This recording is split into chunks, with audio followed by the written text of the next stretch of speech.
ఎందుకు ఇవ్వాలి మీకు అనుగ్రహం? అలా షార్ట్ డెబిట్స్ మీ వరకే మీరు కోరుకొని అది తీరిపోవాలి అని మాత్రమే కోరుకుంటే ఎందుకు ఇవ్వాలి మీకు?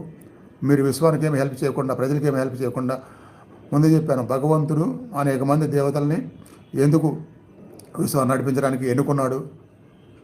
నడవడానికి ప్రపంచం. అలా నడిచే వంతు మనిషి జన్మ పుట్టిన ప్రతి ఒక్కరూ తీసుకోవాలి. మనిషిలో భగవంతుడు ఉన్నాడు కదా, మనలో దూరేడు కదా భగవంతుడు, మనకు ఆ శక్తులను ఇస్తాడు కదా. మనం అర్థం చేసుకుంటే మనం కూడా ఆ పని చేయాలి కదా విశ్వానికి ఏదో ఒకటి అని అర్థం చేసుకొని, అలాంటి లక్ష్యాలతో, అలాంటి భావాలతో శక్తివంతంగా ఉండే విధంగా భగవంతుడి సహాయంతో శక్తిని పొందుతూ ఉంట మొదలైతే అప్పుడు పోతే మీ బాధలు, మీ కష్టాలు, మీ ఫైనాన్స్ విషయాలు, మరొక ఫ్యామిలీ కష్టాలు లేని పక్షంలో పోవు. ఇప్పుడు అర్థమైంది అనుకుంటున్నాను.